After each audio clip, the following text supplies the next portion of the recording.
Before healing becomes a choice, it becomes a responsibility. This is why your healing matters. Let me say something that might make you feel uncomfortable. If you survive narcissistic abuse, your healing is no longer just about you. I know you didn't ask for this. You didn't volunteer to be broken. You didn't sign up to be manipulated, erased, gaslit, or slowly drained of your sense of self. But here's the truth nobody told you while you were trying to survive.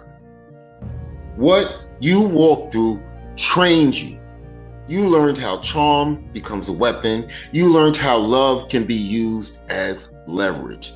You also learned how silence can scream louder than words. And if you don't heal, fully heal, that knowledge stays trapped inside pain instead of being forged into wisdom. Unhealed survivors don't just suffer, they disappear.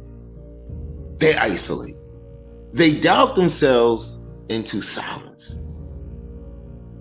And every time that happens, another narcissist walks free.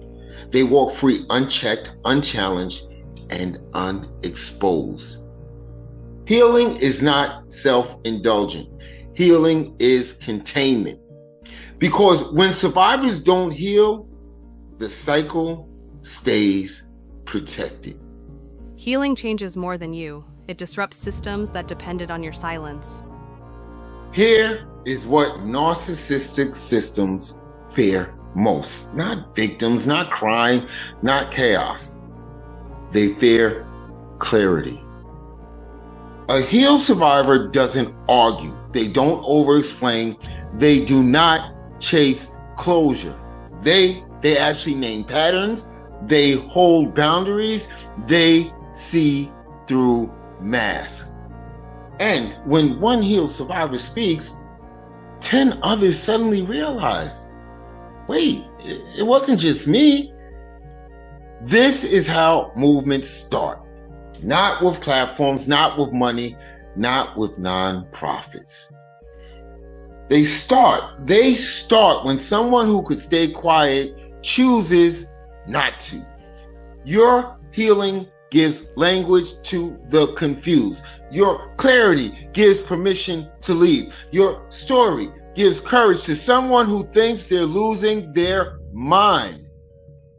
And let me be super clear about something, super clear. If you healed and stayed silent out of fear, exhaustion, or even doubt, that doesn't make you selfish. But, and this is a huge but, staying silent forever keeps the system intact. You didn't survive manipulation just to live small. You survived it to interrupt it. When clarity replaces fear, survival turns into leadership. This is the turning point. We are at a point where awareness is no longer enough. People don't just need to know what narcissistic abuse is. They need paths out. They need language. They need tools. They need to see living proof that life exists on the other side.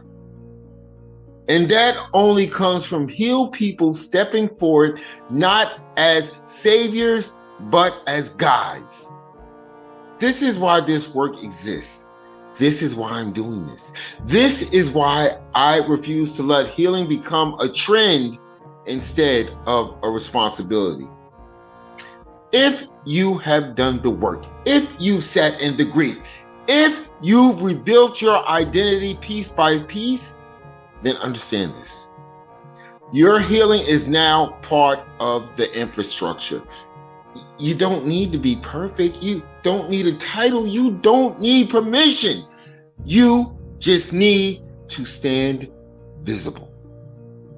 Because when healed people lead, survivors stop bleeding in silence. And that's how real change happens. Not someday, now. Healed people don't just recover, they become the path others follow.